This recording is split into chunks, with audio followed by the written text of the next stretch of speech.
Hello everyone, मैं कपिल धवन आपका आपके अपने YouTube channel Dhawan study point पर हार्दिक स्वागत करता हूं।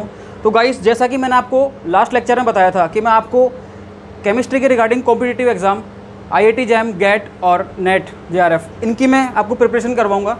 अभी जो है नेट जेआरएफ के अकॉर्डिंग अपन चलेंगे, क्योंकि नेट जेआरएफ का एग्ज़ाम जो जून 2020 में होने वाला था, तो कोविड-19 की वजह से वो अभी आगे खिसक गया है और वो कितना आगे जा रहा है अभी कोई पता नहीं। लेकिन अभी तक यूजीसी गाइडलाइन के अकॉर्डिंग जो उसकी डेट फिक्स हुई है वो है मिड ऑफ नवंबर। तो गेट और आईआईटी जेम के अकॉर्डिंग तो अपन प्रिपरेशन फिर भी कर लेंगे, उसके लिए अपने पास मोर देन सफिशिएंट टाइम है। लेकिन नेट जेआरएफ के लिए अपने पास नहीं है। तो मैंने आपको लास्ट लेक्चर में, मेरे फर्स्ट लेक्चर में आपको बताया था कि नेट जेआरएफ के अकॉर्डिंग अपन सेलेक्टिवली टॉपिक्स पढ़ेंगे। कैसे? मैंने आपको बताया था कि मैंने कुछ टॉपिक फिजिकल के बताए थे, कुछ इनऑर्गेनिक के, कुछ ऑर्गेनिक, और मैंने आपको बताया भी था कि अपन फिजिकल स्टार्ट करेंगे सबसे पहले। और फिजिकल में जो स्टार्ट करने वाले हैं अपन, वो है क्वांटम मैकेनिक्स। ठीक है, तो गाइस ध्यान रखना, आज जो अपन सबसे पहले स्टार्ट करने वाले हैं वो है अपना topic quantum mechanics. Guys, quantum mechanics, guys इसके बारे में आप सभी ने सुना होगा। लेकिन क्वांटम मैकेनिक्स जो है इस आती सबको है, थ्योरेटिकल पोर्शन सबको आता है इसका, लेकिन इसका जो नेट जो हायर लेवल के कॉम्पिटिटिव एग्जाम होते हैं उनमें क्वेश्चन अटेम्प्टिंग नहीं हो पाती इससे। तो गाइस अपन बिल्कुल इसको बेसिक से लेते हुए और टॉप लेवल तक अपन इसको लेके चलेंगे, सुपीरियर लेवल तक। और अपन सारे आईआईटी जेम में आए हुए, नेट में आए हुए, गेट में, सारे एमएससी एंट्रेंसेस में आए हुए, या फिर किसी भी एंट्रेंस में आए हुए, टिफर में आए हुए, डीआरडीओ सब में आए हुए जो क्वेश्चंस होंगे उनको सॉल्व करते हुए चलेंगे, ताकि अपने कभी भी कोई डाउट नहीं रहे। अब देखना गाइस, क्वांटम मैकेनिक्स को पढ़ने के लिए अपन को थोड़ी बहुत मैथ्स सीखनी पड़ेगी। तो इसके लिए अपन मैथ्स अपन इतनी पढ़ेंगे कि अपने क्वांटम का काम हो जाए अपना, मतलब अपनी जो क्वांटम मैकेनिक्स है इसके क्वेश्चन अटैम्प्ट हो जाए। बस अपन इतनी मैथ्स पढ़ेंगे, उसको अपन नाम देंगे बेसिक मैथ्स।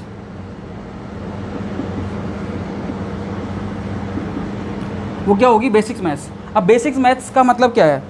अपन को मैथ्स नहीं पढ़नी है, अपन को किसी मैथ्स का कॉम्पिटिटिव एग्जाम फाइट नहीं करना है, अपन को जो फाइट करना है वो है केमिस्ट्री का। तो अपन इतने मैथ्स पढ़ेंगे जितनी अपनी केमिस्ट्री में काम आ जाए। अब जो बेसिक मैथ है वो जो केमिस्ट्री में काम आने वाली है गाइस, वो अपने पास 3 है। कैसे? एक तो गाइस देखना, अपने पास अपन जो यहाँ पर डिस्कस करेंगे वो होगा अपना ट्रिग्नोमेट्रिक फंक्शंस के बारे में। वो क्या होते हैं? ट्रिग्नोमेट्रिक फंक्शन, नाम सुना होगा आपने आराम से, ये सब जानते हैं इसके बारे में। मैथ्स वाले तो बहुत अच्छे से जानते हैं, बायो वालों को थोड़ी प्रॉब्लम होती है। इसके बाद जो सेकंड टॉपिक अपन डिस्कस करेंगे बेसिक मैथ में वो होगा अपना डिफरेंशिएशन। वो क्या होगा गाइस? डिफरेंशिएशन, हिंदी में जिसको अपन अवकलन बोलते हैं, डिफरेंशिएशन। इसके बाद जो थर्ड टॉपिक है जो अपने मैक्सिमम यूज़ में आने वाला है क्वांटम मैकेनिक्स में, और सबसे ज़्यादा यूज़ में आने वाला है, वो है अपना इंटीग्रेशन, समाकलन जिसको बोलते हैं ये। तो ये जो 3 टॉपिक हैं इनको अपन कवर करेंगे। मैं कोशिश करूँगा आज अपना ट्रिग्नोमेट्री फंक्शन और डिफरेंशिएशन ये दोनों कंप्लीट हो जाए और कुछ पोर्शन इंटीग्रेशन का भी स्टार्ट हो जाए। तो मैं अभी स्टार्ट करता हूँ अपना यहाँ से ट्रिग्नोमेट्री फंक्शन। देखो, बायो वाले स्टूडेंट और मैथ्स वाले स्टूडेंट दोनों के पास केमिस्ट्री होती है, दोनों ही आगे बढ़ते हैं। मैथ्स वालों को इतनी प्रॉब्लम नहीं आती क्वांटम में फिर भी आ सकती है, लेकिन बेसिक्स मैथ्स उनके बिल्कुल क्लियर रहते हैं। तो बेसिक मैथ केवल जो फोकस करने वाली बात है वो बायो वाले के लिए है। तो बायो वाले बहुत ध्यान से सुनना, अब इनको जो मैं पढ़ा रहा हूँ आपको उनके नोट्स बनाना बिल्कुल प्रिपेयरली। ऐसे नहीं है कि आप बस वीडियो को देख रहे हो, वीडियो को देखने से उनके नोट्स बनाओगे, आप उनकी प्रैक्टिस करोगे। मैं आपको कुछ होमवर्क भी दूंगा, उनको सॉल्व करना आप, ताकि आपको कभी दिक्कत नहीं आएगा। मैथ्स वाले इस वीडियो को केवल देखते रहो, उनको आता है तो ठीक है, अच्छी बात है, धीरे धीरे उनको भी लगेगा कि चीज़ें नई है। देखना, अब मैं सबसे पहले स्टार्ट करने वाला हूँ ट्रिग्नोमेट्री फंक्शंस के बारे में। ये होते क्या हैं ट्रिग्नोमेट्री फंक्शन? तो गाइज आपने सुना होगा कि sine theta, cos theta, tan theta, ये सब क्या होते हैं? ये अपने ट्रिग्नोमेट्री फंक्शंस होते हैं। देखना गाइज, मैं जो बोलने वाला हूँ क्या है, मैंने बोला sine theta, cos theta, tan theta, cot theta, sec theta और एक कोसेक थीटा।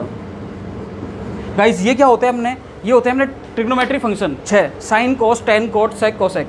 ठीक है, अब एक चीज़ देखना यहाँ पे कि ये जो होते हैं इनके अपन को कुछ फॉर्मूले भी होते हैं, वो पता होना चाहिए कि कौन किसका इन्वर्स होता है। साइन थीटा जो है वो कोसेक थीटा का क्या होता है? इन्वर्स होता है।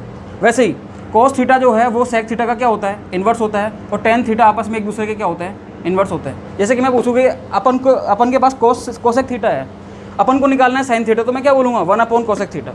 अपने पास क्या है? कोस थीटा, अपन को निकालना है सेक थीटा, मैं क्या बोलूँगा? 1 कोस थीटा। मतलब ये एक दूसरे के इन्वर्स हैं। तो ये सब जानते हैं। जैसे मैंने एक सिंपल लिख देता हूँ बिल्कुल कि sine theta is equals to what? 1 cosec theta. Guys ये सिंपल है बिल्कुल, वैसे कॉस थीटा ये सब निकाल लोगे आप, एक दूसरे के इन्वर्स होते हैं ये। लेकिन कुछ फॉर्मूले हैं जो आपको पता होना चाहिए, जैसे कि मैं बोलूँ टेन थीटा, ये क्या होता है tan theta is equal to sine theta upon cos theta. वैसे ही अगर मैं कॉट थीटा बोलूँ तो ये क्या हो जाएगा अपना cot theta is equal to cos theta upon sine theta. तो गाइस ये कुछ फॉर्मूले हैं, जनरल फॉर्मूले, ये बिल्कुल आपको अच्छे से पता है, बायो वालों को भी पता है, क्योंकि ये चीज़ें 9th और 10th में आ जाती हैं, तो वहाँ से इतनी मैथ्स तो पढ़ के आते हैं अपन कि ये चीज़ें अपन को आती है अच्छे से। ठीक है, अब देखना कुछ एक दो फॉर्मूले और बता रहा हूँ मैं, उनको ध्यान से समझना, जो अपने क्वांटम में भी काम आने वाले हैं। मैं आपको इतनी मैथ्स पढ़ाऊँगा जो अपने क्वांटम मैकेनिक्स में काम में आ जाए। देखना गाइस, देखो इधर साइन स्क्वायर थीटा, ये क्या होता है, sine square theta is equal to 1 minus cos 2 theta divided by 2। देखो ये स्क्वायर नहीं है, यहाँ पर 2 है ये, ठीक है। और इसके अलावा कॉस स्क्वायर थीटा, ये क्या होता है 1 plus cos 2 theta divided by 2। ये दो फॉर्मूले भी अपन को पता होना चाहिए, ठीक है गाइस, इनका और ध्यान रखना आप। दो formula, sine square theta is equal to क्या होता है 1 minus cos 2 theta divided by 2। बस 2-3 बार लिखोगे साइन स्क्वायर थीटा बराबर 1 minus cos 2 theta divided by 2, आपको धीरे धीरे याद हो जाएगा ये, ठीक है। तो गाइस ये बहुत आसान है ये तो। अब अपन थोड़ा आगे बढ़ते हैं इसके बारे में। तो गाइस अब मैं क्या करता हूँ, अब मैं जो मैंने फॉर्मूले बताया आपको उनको मैं क्वांटम मैकेनिक्स से लिंक करके बताता हूँ आपको। देखना एक बार, जैसे कि मैंने बताया आपको sine square theta is equal to 1 minus cos 2 theta divided by 2, ये मैंने आपको बताया अभी। अब जरूरत थोड़ी, थीटा जो होता है वो अपन को अपन क्वांटम मैकेनिक्स में थीटा जो लेंगे वो वेरिएबल्स टर्म लेंगे। कैसे, ये साइन स्क्वायर मैंने लिया bx, साइन स्क्वायर मैंने क्या लिया bx, तो साइन स्क्वायर bx क्या हो जाएगा 1 minus cos 2bx divided by 2, ये हो जाएगा। गाइस इसको इंपॉर्टेंट लगा लेना, इसको, इस फॉर्मूले को नोट कर लो आप। ये जो फॉर्मूला है sine square bx equal to 1 minus cos 2bx divided by 2, ये बहुत इंपॉर्टेंट फॉर्मूला है गाइस, क्वांटम मैकेनिक्स में बहुत ज़्यादा काम में आने वाला है ये, और आपको पता चल जाएगा यूज़ कहाँ पर आएगा ये वाला, ठीक है गाइस। इसके अलावा आप देखो गाइस, हाँ इसको नोट कर लीजिए। और गाइस मैं आपको एक चीज़ बता दूं, जैसे जब मैं कुछ लिख रहा हूँ आपको, जैसे मैंने कोई क्वेश्चन दिया, उस क्वेश्चन को आपको मैं सोल्व करके दिखा रहा हूँ, तो एक बार आप पहले उसको खुद सोल्व करना। वो कैसे करोगे, आप वीडियो को पॉज करना और पॉज करके कुछ देर के लिए रुक जाना, आप खुद सोल्व करना उसको। उसके बाद वीडियो को वापस से स्टार्ट करके आप देख लेना कि सॉल्यूशन कैसे होगा, क्योंकि सॉल्यूशन मैं तो बताऊँगा ही आपको। अब देखना गाइस, जो मैं आपको बताने वाला हूँ क्या है आगे। देखो अपन को कुछ वैल्यूज़ निकालनी होती है साइन थीटा कोस थीटा की इनकी, तो वो अपन कैसे निकालते हैं, ये कुछ वैल्यू आपको याद भी होनी चाहिए। मैथ्स वाले सब जानते हैं, मैथ्स वालों के लिए कोई प्रॉब्लम नहीं है। अपन देखते हैं जो बायो वाले स्टूडेंट हैं उनको कुछ वैल्यूज़ पता होनी चाहिए, तो इस मैक्सिमम लोग जानते हैं इसको। देखो कैसे, साइन थीटा मैंने बोला, साइन थीटा यहाँ पर जो वैल्यूज़ हैं 0 डिग्री की ले ली मैंने, 30 डिग्री, 45, 60 डिग्री और 90 डिग्री, ये वैल्यूज़ मैंने ले ली। अब ये वैल्यूज़ जो होती है सब जानते हैं कि क्या क्या होती है। साइन 0 की वैल्यू क्या होगी 0, sine 30 1/2, sine 45 1/√2, sine 60 √3/2 and sine 90 1। देखो गाइस ये वैल्यू वैसे तो आप सबको याद है ये वैल्यू, लेकिन फिर भी आप निकालना चाहो तो बायो वाले स्टूडेंट देख लेना इनको कैसे निकालते हैं। इनको 0 1 2 3 4 ऐसे लिख लेना आप इनको, और क्या करना डिवाइडेड बाय 4 कर देना सबको, और 4 करने के बाद इन पे सब पे रूट लगा देना। रूट लगाने के बाद जो भी इसका आंसर होगा, देखो 0/4 0 ही आएगा, उसका रूट करेंगे 0, 1/4 1 का रूट 1 और 4 का रूट 2। इधर से करेंगे तो 1 पहले इसको काट लो, 1/2, 2 का रूट क्या हो जाएगा √2, इधर से √3 4 का 2 हो जाएगा, और 4/4 क्या हो गया 1, और 1 का रूट 1। तो ये आंसर, ये अपन वैल्यू निकाल भी सकते हैं अगर कहीं भूल जाए तो। अगर किसी को थोड़ा बहुत भी डाउट लगे तो वैल्यू निकाल लेना अपना, ये मुश्किल से आधा मिनट का काम है, ये काम हो जाएगा, ठीक है। अब अपन निकालते हैं आगे कॉस थीटा की वैल्यू। कॉस थीटा क्या होता है, कॉस थीटा की वैल्यू जो होती है इसके जस्ट रिवर्स चलती है। कैसे कि आप क्या करना है, इन वैल्यू आपको याद है तो ये वाली आप इसको उल्टा ले लेना। साइन कॉस 0 की वैल्यू क्या होगी, जो साइन 90 की वैल्यू है, ये लो 1, ये वाली कॉस 30 की √3/2, साइन कॉस 45 की क्या हो जाएगी 1/√2, सेम 1/2 एंड 0, ये वैल्यू चलती है।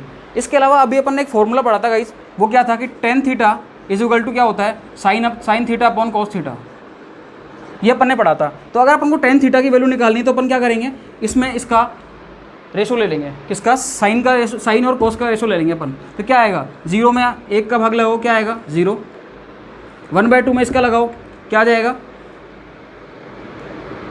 1/√3, इसमें इसका भाग लगाएंगे क्या आ जाएगा 1, √3 में इसका लगाएंगे क्या आ जाएगा √3, और इधर क्या आ जाएगा गाइस देखना, एक में जब 0 का भाग लगाते हैं तो क्या आता है आंसर, इनफाइनाइट आता है, कभी 0 मत कर देना।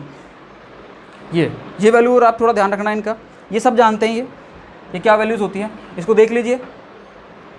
मैं आगे चल रहा हूँ, अब देखना गाइस, अब ये जो वैल्यू निकाली अपन ने किसके निकाली, 0 डिग्री, 30 डिग्री, 45 डिग्री, 60 डिग्री और 90 डिग्री की। लेकिन अब अपन को अगर हायर वैल्यूज़ निकालनी है, हायर वैल्यूज़, तो वो कैसे निकालेंगे अपन। हायर वैल्यूज़ निकालने के लिए अपन एक मेथड यूज़ में लेते हैं, एक वेव्स होती हैं, साइन वेव और कॉस वेव, उनके थ्रू भी अपन निकाल सकते हैं। देखना गाइस, बायो मैथ्स वाले जानते हैं, बायो वाले एक चीज़ समझना, जो अपन ये जो लिखते हैं ना 90 डिग्री 180 डिग्री, इनको एक दूसरी टर्म में भी लिखा जाता है, वो पाई की टर्म।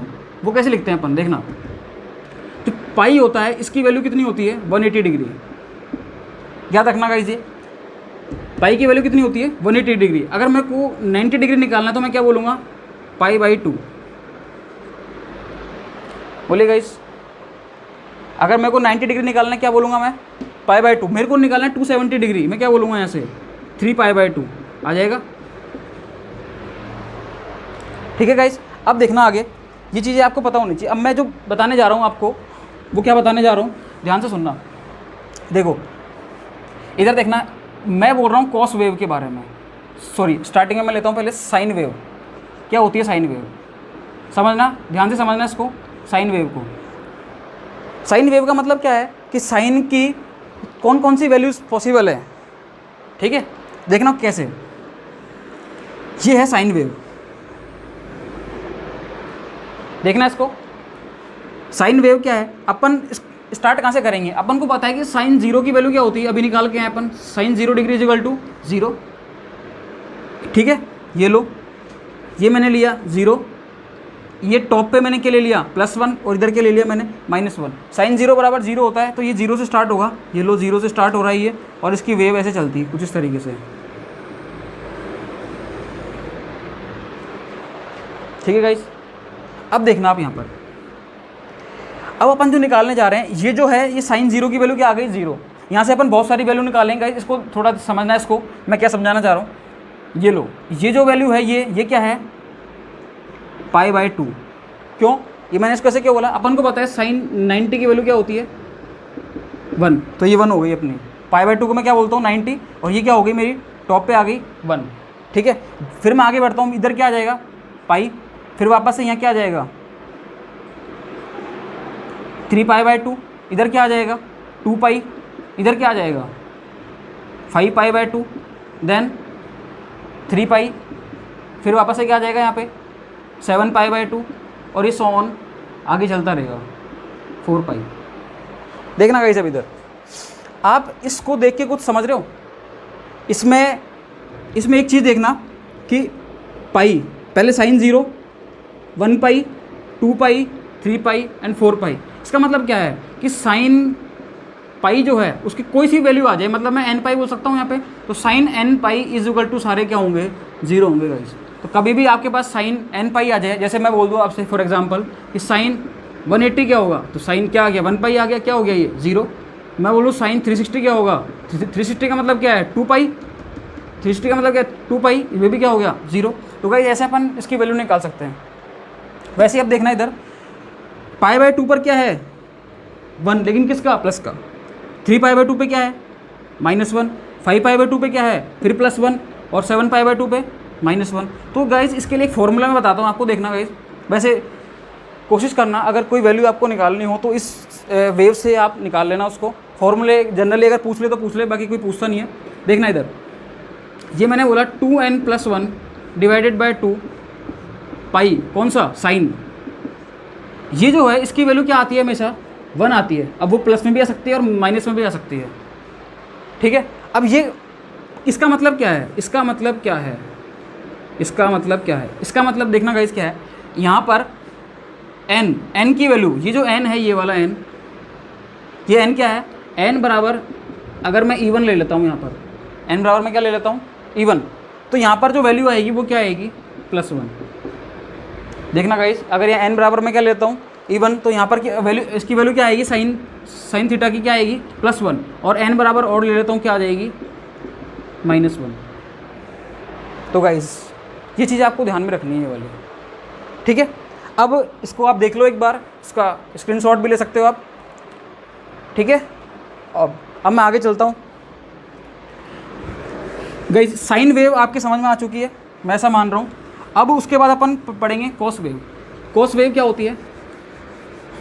कॉस वेव को निकालने के लिए अपन को पता है कि इसकी स्टार्टिंग कहाँ से होगी। तो अभी अभी अपन cos 0 की वैल्यू पढ़ के आए हैं। cos 0 की वैल्यू कितनी होती है? 0 डिग्री। तो cos 0 की वैल्यू क्या होती है? देखो अभी अभी पढ़ के आए अपन, cos 0 डिग्री = 1, ये पढ़ के आए अभी अभी अपन। तो देखना, अगर मैं ऐसे कॉस वेव की बात करता हूँ, किसकी बात कर रहा हूँ मैं? कॉस वेव की। तो कॉस वेव कैसे चलेगी अपनी? देखो ये कॉस वेव है अपनी,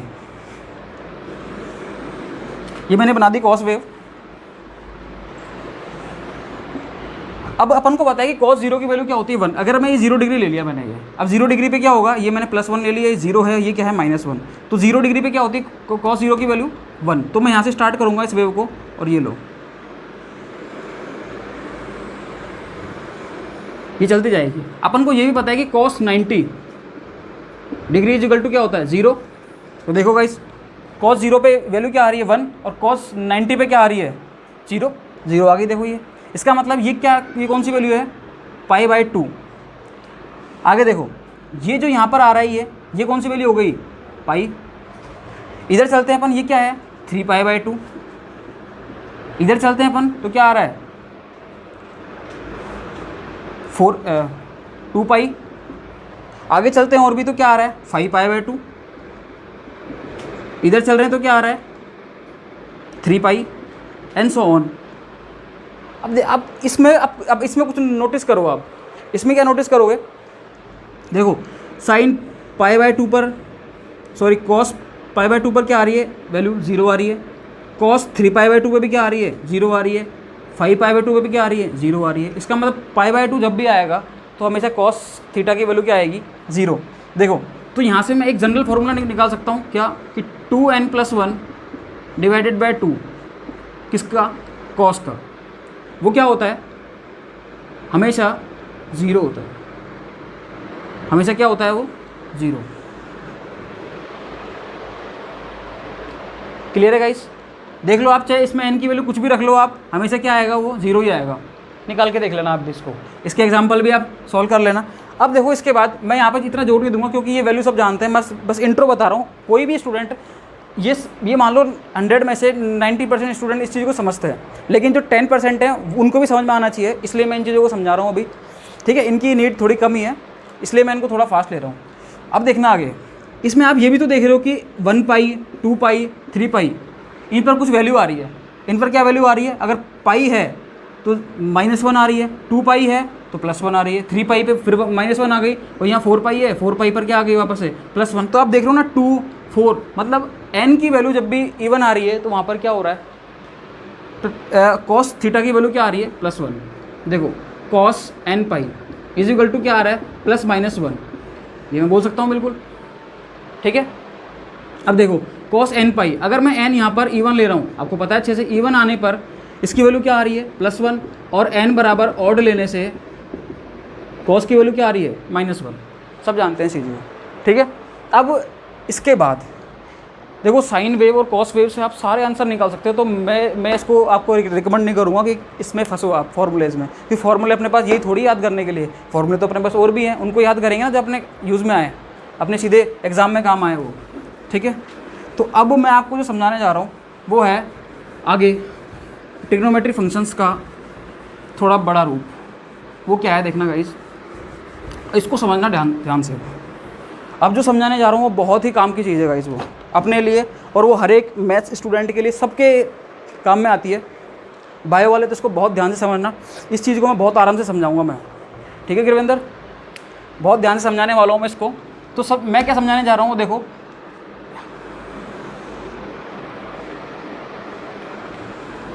इसके बारे में सब जानते हैं।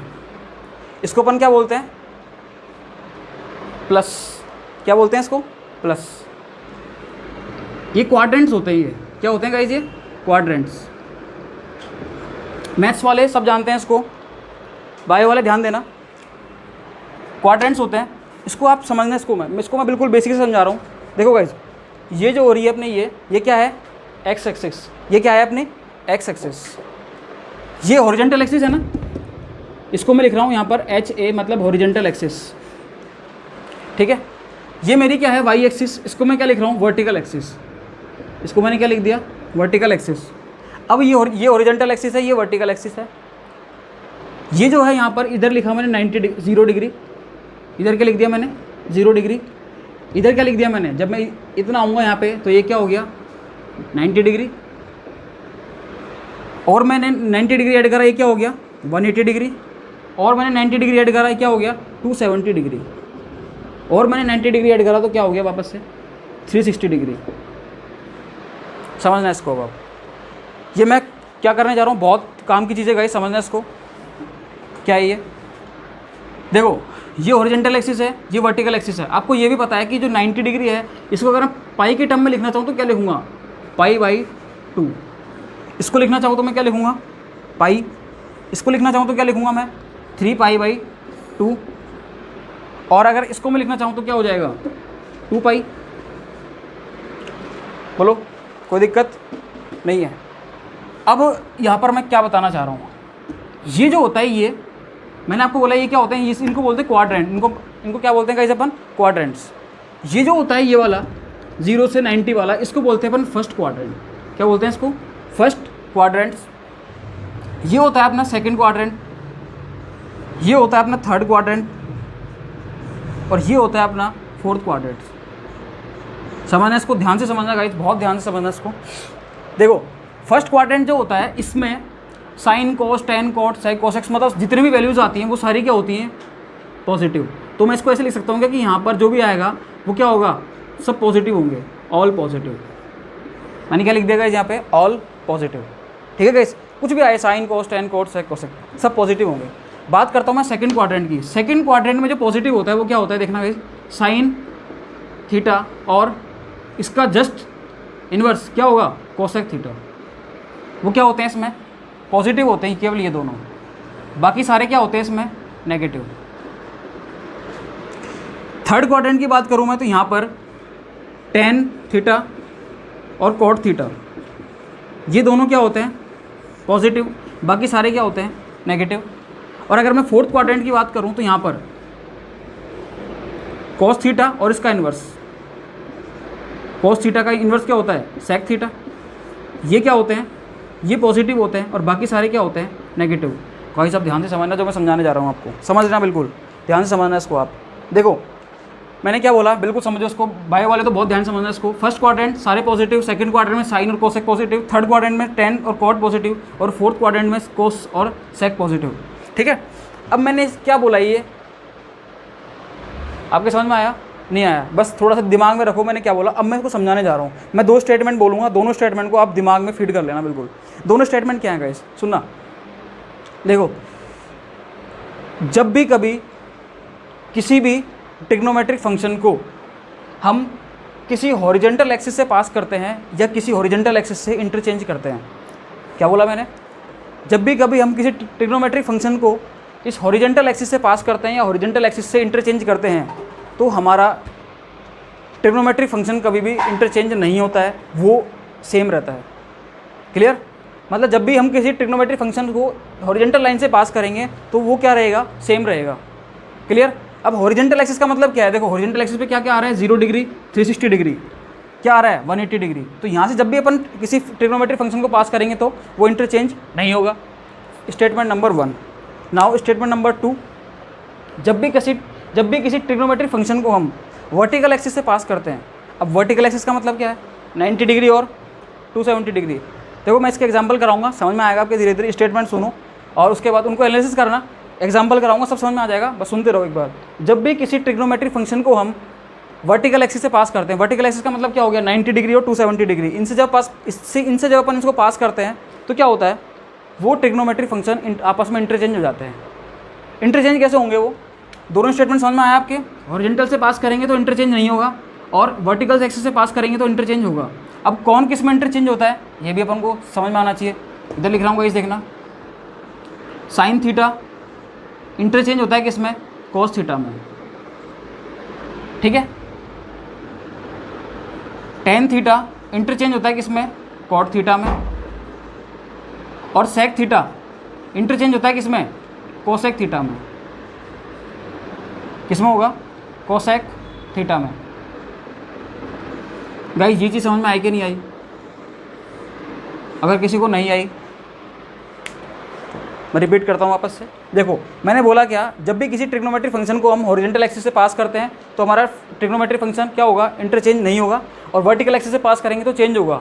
चेंज कैसे होगा, साइन किस में चेंज होगा, कॉस में, टेन किस में होगा, कॉट में, और सेक किस में होगा, कोसेक में, एंड वाइस वर्सा। ये आपस में भी एक दूसरे पे इंटरचेंज होते हैं। अब देखना गाइस, मैं इसको बोला क्या, मैंने क्या बोला, इस चीज़ को आप एक तरीके से दिमाग में फीड कर लो और इसका स्क्रीनशॉट भी ले लो आप, ताकि आपके समझ में आई है। और आप इसको नोट करना चाहें तो वीडियो को पॉज करके नोट कर सकते हो आप इसको, ठीक है।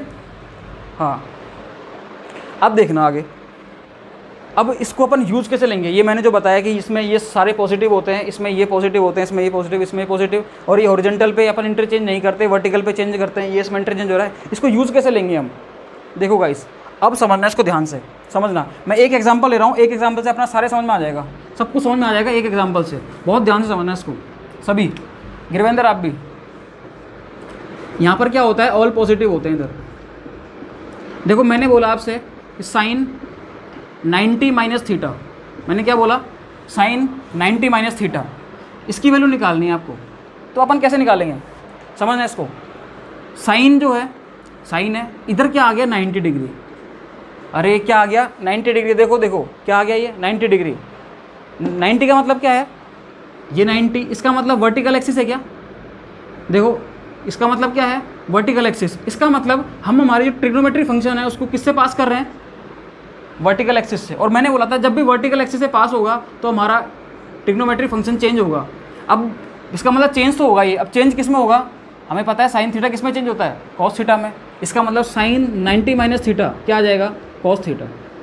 तो अपन ने ये तो चेंज कर लिया कि अब साइन किस में चेंज हो रहा है, कॉस में। पहली बात तो अपन को चेक करना है कि हो रहा है नहीं हो रहा। उसको चेक करने के लिए हमें ये देखना होता है कि यहाँ पर कौन सी वैल्यू है। अगर वो 90 या 270 है, मतलब 270 या 90 है, इन दोनों में से है, वर्टिकल एक्सिस वाली है, तो वहाँ पर वो इंटरचेंज होगा।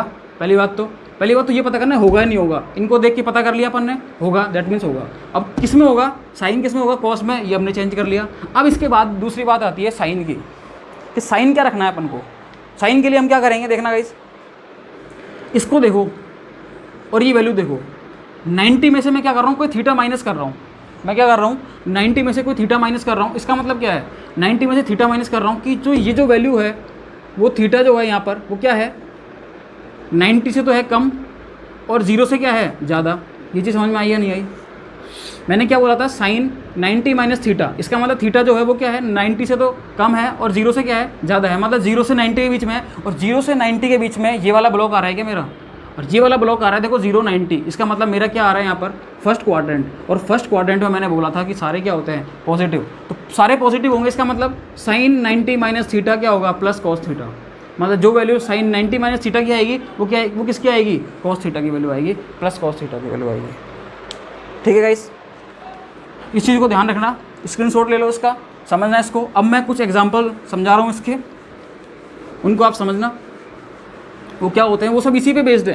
तो इसमें मैंने दो ही चीज़ें बताई हैं आपको। पहला अपन को क्या करना है कि अपना ट्रिग्नोमेट्रिक फंक्शन चेंज होगा या नहीं होगा। दूसरी चीज़ अपना साइन क्या आएगा। दोनों अगर अपन ने पता कर लिया तो अपन sine cos tan cot sec cosecs कुछ भी दे दे अपन को, इन सब की वैल्यू अपन इजीली कैलकुलेट कर सकते हैं। देखना आप, देखो मैं यहाँ पर कुछ वैल्यू दे रहा हूँ आपको। मैंने लिख दिया इधर साइन 90 माइनस थीटा, ये लिखा था मैंने, और मैंने इधर बोला कि theta is lesser than 90 and greater than 0 degree. ये मैंने आपको दे दी कंडीशन, दी क्या है इसमें बोला हुआ है ऑलरेडी। ठीक है, ये क्या है 90 डिग्री, और 90 डिग्री मैंने आपको समझाया था अभी, क्या वर्टिकल एक्सिस है। वर्टिकल एक्सिस है मतलब इंटरचेंज होगा, किस में होगा, साइन कॉस में होगा, ये थीटा आ जाएगा, और यहाँ पर क्या हो जाएगा साइन 90 माइनस थीटा। अब हमें पता है कि ये 0 से 90 है, 0 से 90 में ऑल क्या होते हैं, पॉजिटिव। कुछ भी आ जाए सारे क्या होंगे, पॉजिटिव। तो ये अपना आंसर आ जाएगा। ऐसे ही अब मैं कुछ और एग्जाम्पल दिखाता हूँ आपको। कॉस 90 माइनस थीटा, इसको देखो, देखना इसको, इधर क्या आ गया 90 का मतलब क्या है, वर्टिकल एक्सिस, मतलब क्या होगा, चेंज होगा। कौन चेंज होगा, कॉस किस में होगा, साइन में, साइन थीटा। ये क्या है 90 से 90 माइनस थीटा, मतलब 0 से 90 के बीच की वैल्यू है, मतलब सारे क्या होंगे पॉजिटिव, दैट मीन्स ये पॉजिटिव आ जाएगा। आगे देखो, मैंने लिया tan 90 माइनस थीटा, मतलब क्या है, ये क्या आ गया 90, मतलब वर्टिकल एक्सिस, वर्टिकल एक्सिस आते ही क्या होगा अपना इंटरचेंज होगा, कौन होगा tan, किस में होगा कॉट में, ये लो कॉट थीटा। अब ये वैल्यू अपन को पता है यहाँ सारे क्या होते हैं पॉजिटिव। अब मैं थोड़ा फास्ट चलूँगा यहाँ पर, देखना कैसे, कॉट मैं बोलता हूँ 90 माइनस थीटा, ये वर्टिकल एक्सिस है, क्या होगा चेंज, कॉट होगा कौन किस में होगा tan में, ये लो tan थीटा। अब किस में आएगा प्लस में या माइनस में, प्लस में। क्यों आएगा, क्योंकि हमें ये पता है कि ये 90 माइनस थीटा मतलब 0 से 90 की वैल्यू सारी किस में आती है पॉजिटिव में। आगे देखो, sec 90 minus theta is equal to क्या आएगा, sec किस में चेंज होगा cosec में, और किसकी वैल्यू आएगी प्लस में। इसके अलावा cosec theta, cosec 90 minus theta is equal to क्या हो जाएगा प्लस sec थीटा। तो भाई समझ में आया या नहीं आया बताओ, कोई दिक्कत है तो बता देना, आप कमेंट करके बता देना। वैसे समझ में आ गया होगा, जनरल चीज़ें हैं ये, बस इसमें दो चीज़ ध्यान रखनी है अपन को। वो क्या ध्यान रखनी है कि पहले तो आप इसको देख लिया करो, यहाँ से ये वर्टिकल एक्सिस वाला है या हॉरिजॉन्टल एक्सिस वाला है। अगर ये वर्टिकल वाला है तो इंटरचेंज कर दो, अगर ये हॉरिजॉन्टल वाला है तो मत करो।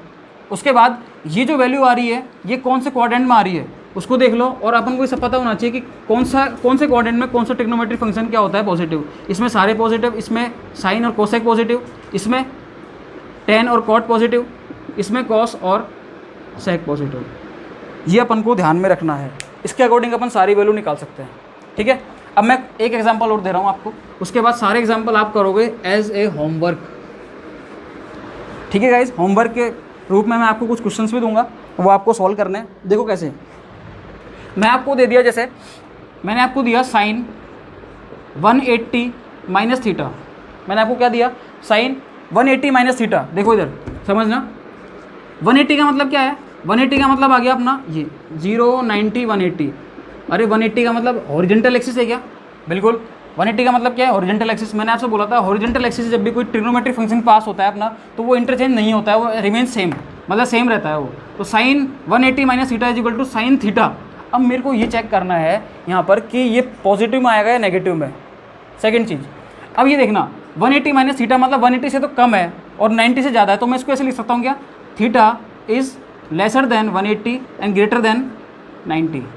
बोलो इसमें कोई दिक्कत है, कोई दिक्कत नहीं है। मतलब 90 से 180 की वैल्यू देखो, 90 से 180, 90 से 180, ये कौन सा, ये क्या है सेकंड क्वाड्रेंट, और सेकंड क्वाड्रेंट हम जानते हैं कि साइन और इसका इन्वर्स कौन कोसेक, ये क्या होते हैं पॉजिटिव, बाकी सारे क्या होते हैं नेगेटिव। और ये कौन है, ये कौन है साइन, तो साइन इस क्वाड्रेंट में क्या होगा पॉजिटिव। बोलो कोई दिक्कत है यहाँ तक, नहीं है। आगे चलते हैं अपन, मैंने लिया कॉस 180 माइनस थीटा, वो क्या होगा देखना, 180 है इंटरचेंज होगा नहीं होगा, क्यों हॉरिजॉन्टल एक्सिस है, हॉरिजॉन्टल एक्सिस से चेंज नहीं होता, मतलब कॉस का कॉस ही रहेगा, कॉस थीटा। अब साइन क्या आएगा, अब देखना 180 माइनस थीटा मतलब 90 से 180। अब देखना ध्यान से गाइस, अब देखना यहाँ पर 90 से 180, 90 से 180 ये, इसमें केवल साइन और कोसेक क्या होते हैं पॉजिटिव, और बाकी सारे क्या होते हैं नेगेटिव। साइन और कोसेक क्या होते हैं इसमें पॉजिटिव, बाकी सारे क्या होते हैं नेगेटिव। अब वो नेगेटिव है, अभी देखो ये कॉस क्या है, कॉस केस में आ रहा है कि सेकंड क्वाड्रेंट में, नहीं आ रहा है, इसका मतलब क्या हो गया ये नेगेटिव। ध्यान रखना गाइस, पहले एग्जाम्पल अपन ने लिया है जिसमें इंटरचेंज नहीं हो रहा और साइन क्या आ गया नेगेटिव, मतलब cos 180 minus theta is equal to क्या होगा माइनस कॉस थीटा। अब देखो अपन थोड़ा फास्ट चलते हैं, देखो कैसे, मैंने बोला tan 180 माइनस थीटा, वो क्या हो जाएगा, देखो tan है 180, 180 का मतलब इंटरचेंज होगा नहीं होगा, ये लो tan थीटा का tan थीटा। अब ये जो 90 से 180 इसमें tan क्या होता है नेगेटिव, नेगेटिव आ गया। आगे देखो cot 180 minus theta is equal to क्या आ जाएगा, वही आएगा कॉट थीटा, इंटरचेंज तो होगा नहीं, और इसमें जो कॉट है क्या होता है नेगेटिव, नेगेटिव आ गया।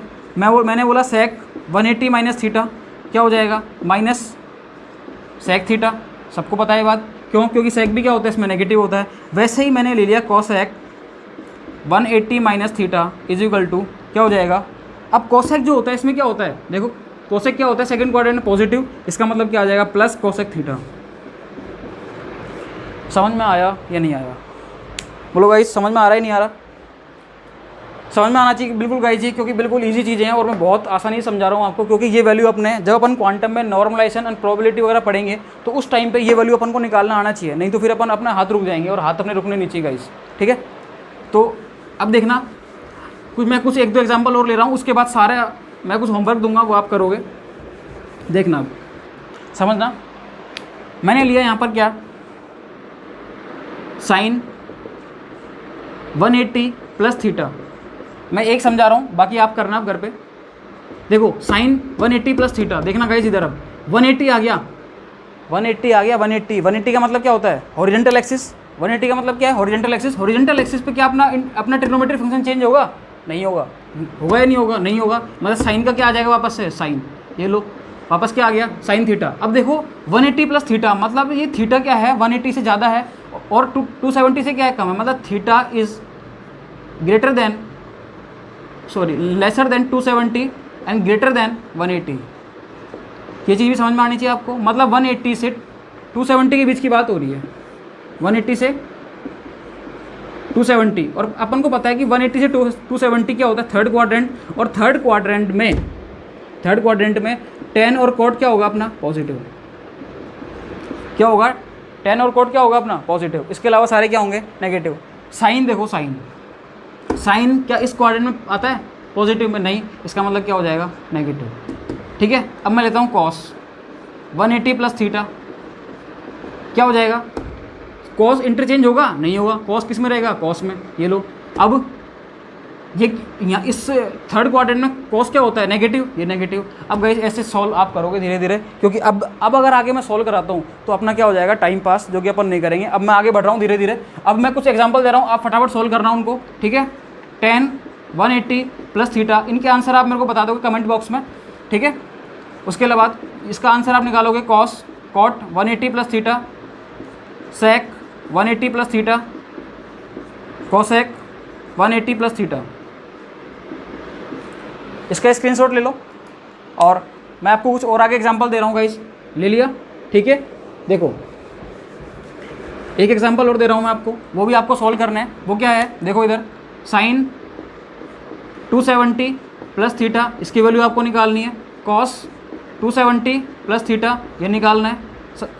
tan 270 प्लस थीटा, ये आपको निकालना है। कॉट 270 प्लस थीटा, ये आपको निकालना है। sec 270 plus theta and cosec 270 plus theta. Guys इनकी वैल्यू आपको निकालनी है। ये वैल्यू आपके लिए जस्ट होमवर्क है, ये आप निकाल लेंगे गाइज। ये कोई दिक्कत आएगी इसमें, नहीं आएगी। देखो गाइज एक चीज़ बताता हूँ मैं आपको, देखो अभी जो ये YouTube चैनल है, अभी हमारा मोनेटाइज नहीं हुआ ये चैनल, या मोनेटाइज अभी हम लाइव के लिए एलिजिबिलिटी हमारे पास नहीं है। हमें चाहते हैं अभी, जैसे हम आपको वीडियो बना के दे रहे हैं यूट्यूब पे, हम सीधे अपलोड कर रहे हैं, तो आपके जो डाउट्स हैं वो हम अभी, आप डाउट्स तो लिख दोगे कमेंट बॉक्स में, लेकिन क्या पता हम उसको एग्जैक्टली समझ नहीं पाएँ या सही से एक्सप्लेन नहीं हो पाए। तो हम चाहेंगे कि हम आपको लाइव पढ़ाएँ, लाइव पढ़ाएंगे तो आपके क्या डाउट जो होंगे वो ऑन द स्पॉट डाउट आएंगे, ऑन द स्पॉट वो सॉल्व हो जाएंगे, तो आपके लिए बहुत बेनिफिशियल रहेगा वो। तो इसलिए गाइस जी कोशिश करना कि हम लाइव आ सकें, आपको लाइव पढ़ा सकें। और मैं ये चाह रहा हूँ कि अभी मैं 8-10 दिन बाद, विद इन ए वीक और आफ्टर ए वीक, मैं ऑर्गेनिक केमिस्ट्री इनऑर्गेनिक में से एक और स्टार्ट करने वाला हूँ। तो मैं चाहूँगा उसको मैं लाइव पढ़ाऊँ आपको, ताकि उसमें डाउट ज़्यादा आते हैं तो वो डाउट जो हैं वो क्लियर हो जाए ऑन द स्पॉट ही, ठीक है गाइस। अब देखना आगे, तो आप भी कोशिश करना कि यूट्यूब चैनल थोड़ा ग्रोथ करे हमारा, ठीक है। और कोई भी दिक्कत आए किसी भी चीज़ के रिगार्डिंग, आप कमेंट बॉक्स में लिख दीजिए, आपकी सारी प्रॉब्लम्स सॉल्व की जाएंगी, ठीक है ना। अब आगे चलते हैं अपन, ये अपन ने ले लिए कुछ एग्जांपल। अब मैं कुछ रियल एग्जांपल सॉल्व करके दिखाता हूँ, जिनमें वैल्यू निकाल के दिखाऊंगा आपको मैं कुछ उसमें। देखना मैंने लिया एक एग्जांपल, कहीं ध्यान समझना। एक एग्जांपल मैंने लिया, साइन 120 डिग्री की वैल्यू निकालनी है। गिरविंदर, साइन 120 डिग्री की वैल्यू निकालनी है आपको, तो कैसे निकालोगे आप, देखना। अपन को क्या करना होता है, अपन ऐसे निकाल सकते हैं क्या, अपन तो यही पढ़ के हैं, 0 डिग्री, 90 डिग्री, 0 डिग्री, 30 डिग्री, 45, 60 और 90, यही तो पढ़ के हैं। या फिर अगर थोड़ी और ज़्यादा याद है अपन को, तो सीधे अपन को क्या याद है, 180 डिग्री। इसने क्या पूछ लिया, 120 डिग्री। अब लेकिन अपन को पता है, ये पता है कि ट्रिग्नोमेट्री फंक्शन को इंटरचेंज कैसे करते हैं, और अपन उसको उसकी सारी वैल्यू निकालना अपन सीख गए, लेकिन सीखे कैसे, अप्लाई करते हैं उसको, देखते हैं। 120 को पहले ब्रेक करो। ब्रेक कैसे करेंगे अपन, बिल्कुल मत तोड़ देना, ब्रेक करो इसको 90, 180, 270 इनकी टर्म में। मतलब कैसे, साइन 120 को मैं ऐसे लिख सकता हूँ क्या, 90 + 30, हाँ जी लिख सकता हूँ मैं इसको, ठीक है। साइन 120 को मैं ऐसे भी तो लिख सकता हूँ कि साइन 180 माइनस कितना आएगा, 60 डिग्री। बोलो, मतलब इससे भी जो आंसर आएगा और इससे भी जो आंसर आएगा वो दोनों क्या आएंगे, सेम। चाहे ऐसे निकाल लो आप, चाहे ऐसे निकाल लो। मैं आपको एक बार दोनों से निकाल के दिखाता हूँ, देखना समझना इसको कैसे क्या होता है। देखो यहाँ पर क्या आ गया, 90 डिग्री। सबसे पहले इसको पहचानो, ये क्या है, 90। अरे 90 आ गया। 90 का मतलब क्या है, वर्टिकल एक्सिस। 90 का मतलब क्या है, वर्टिकल एक्सिस। वर्टिकल एक्सिस जब भी आती है हमारा ट्रिग्नोमेट्रिक फंक्शन क्या हो जाता है, चेंज। क्या हो जाएगा, चेंज। अब यहाँ पर क्या है, साइन थीटा। साइन थीटा क्या होगा, चेंज होगा। किस में होगा, कॉस में। ये लो, किस में हो गया, ये कॉस में हो गया। अब साइन 90 + 30 क्या हो जाएगा, cos 30। क्या हो जाएगा, cos 30, क्योंकि ये जो होती है थीटा की वैल्यू होती है। अब अपन को देखना है कि साइन क्या आएगा इसमें, साइन क्या आएगा। देखो 90 + 30 क्या है, 120 है। 120 जो आ रहा है ये इस क्वाड्रेंट में आ रहा है क्या, ये सेकंड क्वाड्रेंट में। देखना एक बार, 90 और 180 ये किस में आ रहा है, सेकंड क्वाड्रेंट में। और जब सेकंड क्वाड्रेंट में आ रहा है तो अपन को पता है कि सेकंड क्वाड्रेंट में साइन थीटा और इसका इन्वर्स कोसेक थीटा वो क्या होता है, पॉजिटिव। जब ये पॉजिटिव होता है गाइज, इसका मतलब यहाँ पर क्या आ जाएगा, पॉजिटिव। इसका मतलब साइन 120 की वही वैल्यू होगी जो cos 30 की होगी। बोलिए, कोई दिक्कत नहीं है। इधर आओ, यहाँ से निकालते हैं अपन, इधर से क्या वैल्यू आएगी। देखना 180 आ गया। 180 का मतलब हॉरिजेंटल एक्सिस। हॉरिजेंटल एक्सिस का मतलब क्या है, मतलब मेरा फंक्शन इंटरचेंज नहीं होगा, वो क्या होगा, सेम रहेगा। सेम रहेगा मतलब साइन क्या रहेगा, साइन रहेगा। साइन रहेगा।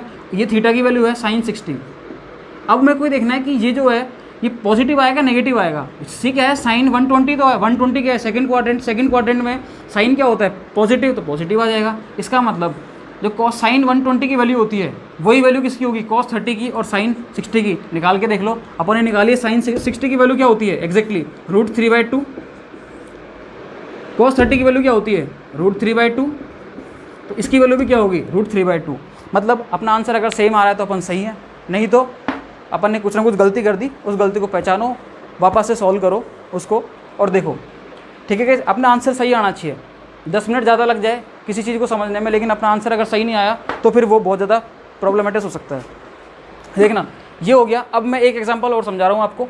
देखना गाइस, एक एग्जांपल और समझा रहा हूँ मैं, वो क्या है, देखना गाइस। ये आपको इसके बारे में पता होना चाहिए कि अपना ट्रिग्नोमेट्रिक फंक्शन कब चेंज होगा और कब चेंज नहीं होगा। और दूसरी चीज़ अपन को ये पता होना चाहिए कि किस क्वाड्रेंट में कौन सा ट्रिग्नोमेट्रिक फंक्शन अपना पॉजिटिव होता है, कौन सा नेगेटिव होता है। अब अपन लेके चल रहे हैं साइन 150 की वैल्यू निकालना सीखते हैं अपन। साइन 150 की वैल्यू, 150 का अपन इसको ब्रेक करते हैं एक बार। इसको ब्रेक अपन दो तरीके से करके देखते हैं। साइन, देखो ब्रेक करो, इस एक बार तो मैं करता हूँ साइन 90 + 60, वो क्या होगा, साइन 150। इसको मैं ऐसे भी तो कर सकता हूँ, साइन 180 - 30 डिग्री। बिल क्यों, ये भी सही है और ये भी सही है। देखना, इससे जो वैल्यू आएगी वो दोनों आपस में सेम होनी चाहिए, तब तो अपना आंसर सही है। देखना, ये क्या है, 90 डिग्री। 90 का मतलब क्या हो गया, वर्टिकल एक्सिस। 90 का मतलब क्या हो गया, वर्टिकल एक्सिस। और वर्टिकल एक्सिस जब भी कोई मेरा ट्रिग्नोमेट्रिक फंक्शन पास होता है तो वो इंटरचेंज होगा। अब इंटरचेंज कौन होगा, साइन किस में होगा, कॉस में। ये लो, कॉस आ गया, कॉस आया। ये थीटा की वैल्यू cos 60 आ गया। अब 90 + 60, 150 है। 150 आता कहाँ है, सेकंड क्वाड्रेंट में। सेकंड क्वाड्रेंट में साइन और कोस क्या होते हैं, साइन और कोसेक क्या होते हैं, पॉजिटिव। ये साइन ही है, इसका मतलब क्या आ जाएगा, ये। तो cos 60 की वैल्यू जो होगी वही किसकी होगी, साइन 150 की वैल्यू। यहाँ से निकालते हैं इधर अपन। इधर क्या आ जाएगा, 180, मतलब मेरा फंक्शन चेंज होगा या नहीं होगा, नहीं होगा। साइन का साइन आ जाएगा और इधर क्या आ जाएगा, 30।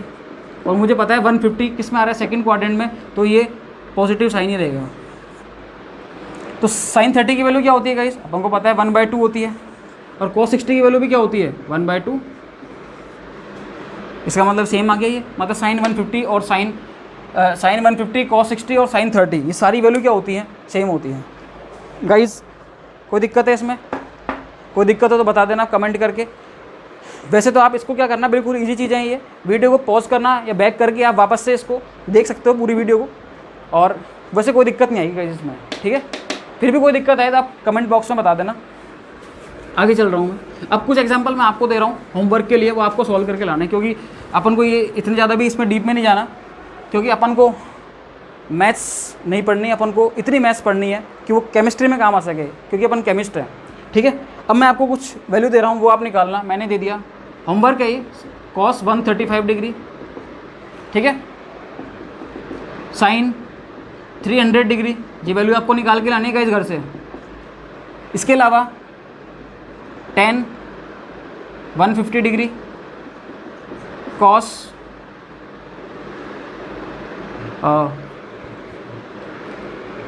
225 डिग्री, साइन 145 डिग्री, ये वैल्यू आपको निकाल के लानी है इस घर से। ये आपका होमवर्क है, ये आपका क्या है, होमवर्क। ये होमवर्क करना है आपको, इनकी वैल्यू निकाल के लानी है। इसको मैं नेक्स्ट क्लास में सॉल्व करवा दूंगा, और नेक्स्ट क्लास में सॉल्व करवा के फिर मैं आगे बढ़ूंगा और भी। ठीक है गाइस, अब देखना आगे। उतार लिया आपने, ये इसको उतार लो, स्क्रीनशॉट ले लो इसका आप। ठीक है, अब देखना गाइस आगे मैं क्या बता रहा हूँ। गाइस इसमें एक दो चीज़ और हैं, जैसे आप थोड़ा सा वो भी देखना समझना उसको भी। साइन माइनस थीटा जो होता है वो क्या होता है, साइन माइनस थीटा, इसको अलग से लिख लेना आप, आ सकता है कभी भी काम में। साइन माइनस थीटा क्या होता है अपना, माइनस साइन थीटा। क्या होता है, माइनस साइन थीटा। कॉस में जब अपन थीटा को माइनस करते हैं, ठीक है, तो क्या हो जाता है, वो कॉस थीटा ही रहता है। गाइस इसका बहुत ध्यान रखना, कॉस में जब अपन थीटा को माइनस करते हैं तो वो कॉस थीटा ही रहता है, वो वहाँ पर माइनस साइन नहीं आता। ठीक है, देखो टेन की बात करता हूँ मैं, टेन में जब मैं माइनस थीटा करता हूँ उसको, तो क्या आता है, माइनस टेन थीटा। तो ये तीन फॉर्मूले भी आपको याद रखने हैं गाइस, इनको उतार लो आप। और कोई दिक्कत हो तो बताओ, बोलिए गाइस।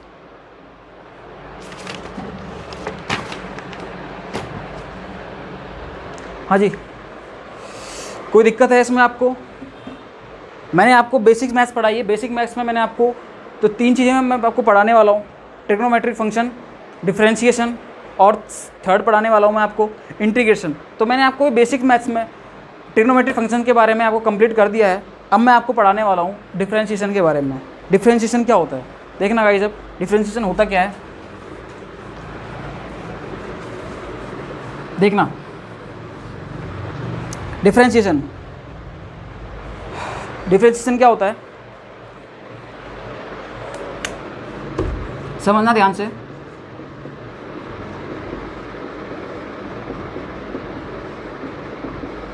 डिफरेंशिएशन,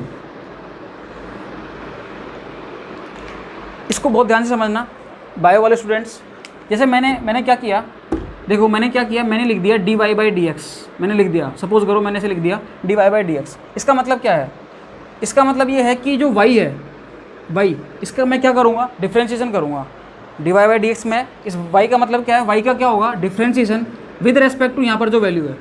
मतलब इसको मैं ऐसे लिख सकता हूँ क्या, differentiation of y with respect to x। Bio वाले समझना इसको आराम से, विद रेस्पेक्ट टू x, मतलब x के रेस्पेक्ट में इस y का क्या करूँगा, डिफरेंशिएशन करूँगा। इस चीज़ को समझना आप, ठीक है।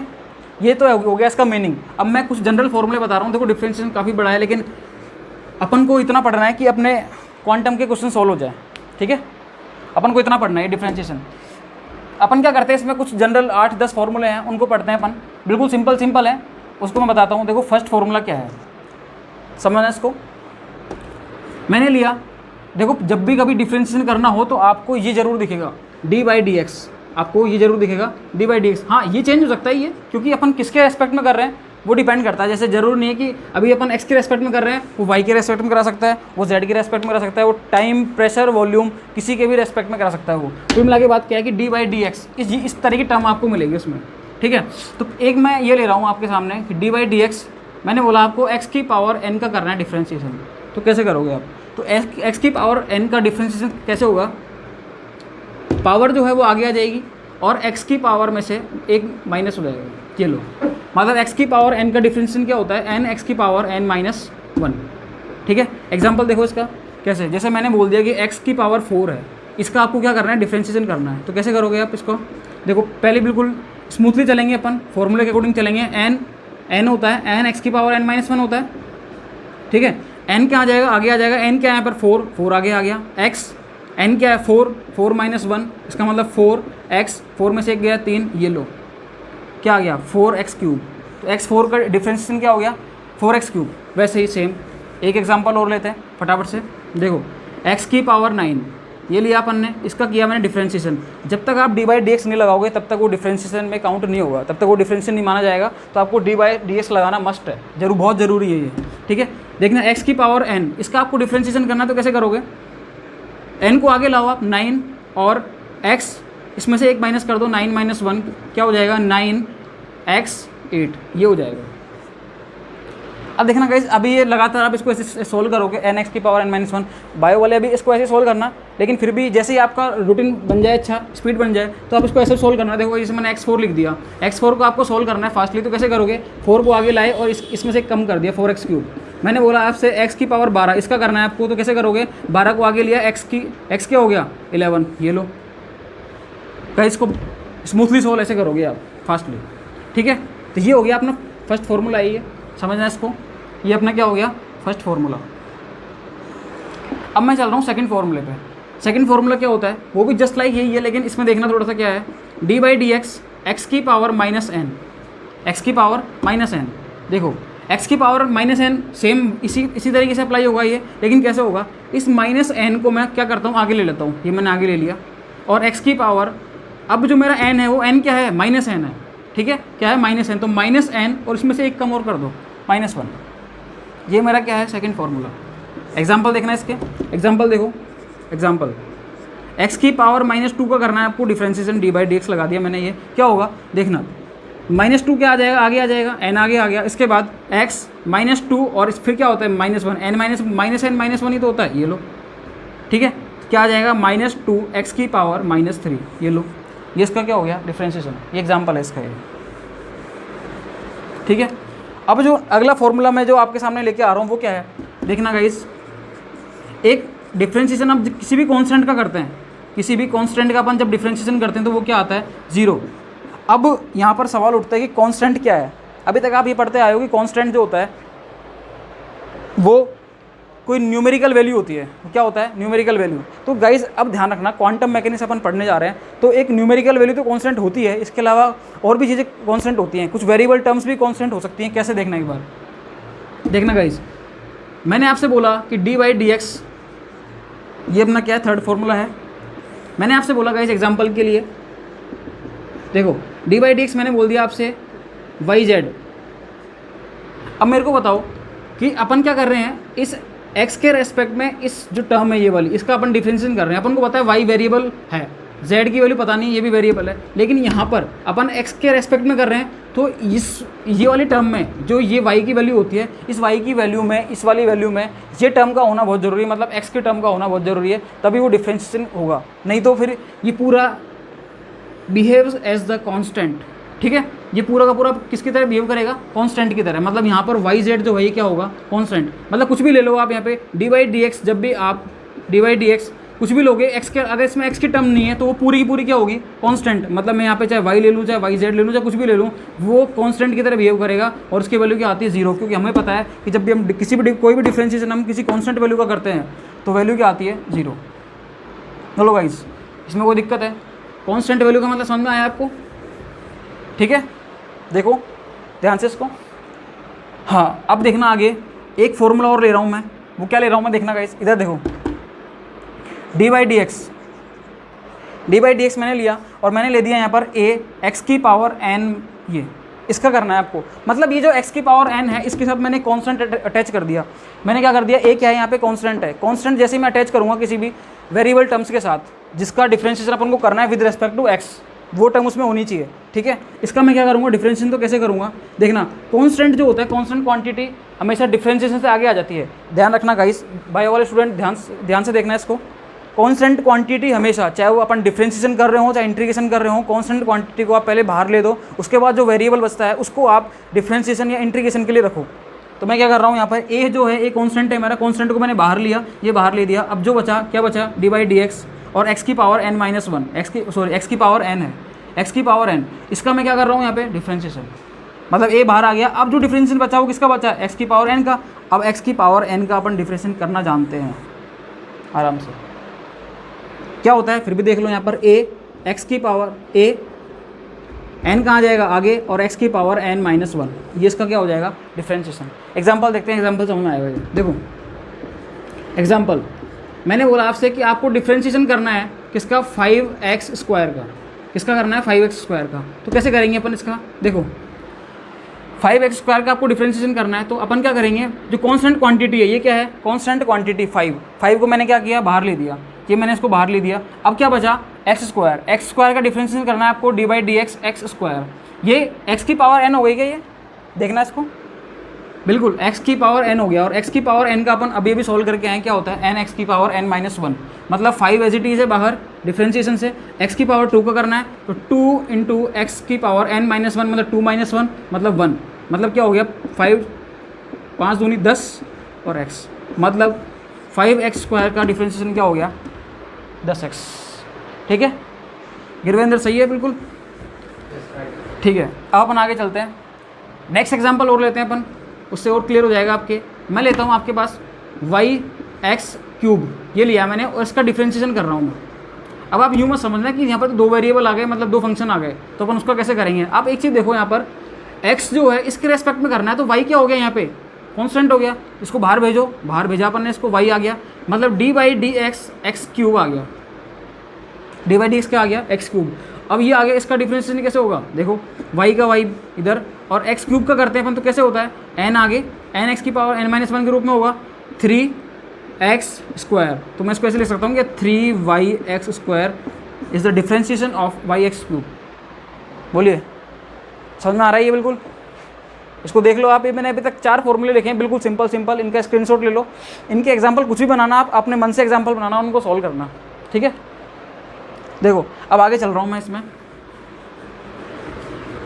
देखो x की पावर n का क्या होता है? n x की power n minus one. X की पावर माइनस n का क्या होता है? माइनस n x की power minus n minus one. Constant का डिफरेंशिएशन क्या होता है? 0। और अगर आप कांस्टेंट क्वांटिटी किसी वेरिएबल के साथ है, तो कांस्टेंट को बाहर लेके उस x के टर्म का अपन डिफरेंशिएशन कर देते हैं। देखो अब फिफ्थ फॉर्मूला, फिफ्थ क्या है अपने पास? देखो मैंने बोला आपसे e की पावर x, मैंने क्या बोला? e की पावर x, इसका अपन को क्या करना है? डिफरेंशिएशन करना है, e की पावर x। देखो e की पावर x का हमेशा डिफरेंस जब भी करते हैं तो सेम आता है, e की पावर x, ठीक है बिल्कुल। ये अपना क्या है? Fifth formula. अब थोड़ा इसमें एक चीज़ ध्यान रखना आप, जैसे मैं आपसे बोलता हूँ कि इसका करके दिखाओ e की पावर 2x, तो आप क्या करोगे? आपको पता है कि इसका एज इट इज होता है सेम, तो आपने क्या कर दिया? e की पावर 2x का क्या हो गया? e की पावर 2x। जब ऐसे कर दिया, इसका मतलब ये क्या हो गया? गलत हो गया। आप साइड में इसको ऐसे करना और फिर इसको काट देना। समझ में आ रहा है? इसका आप ऐसे करना और इसको काट देना, कि ये नहीं करना है कभी भी।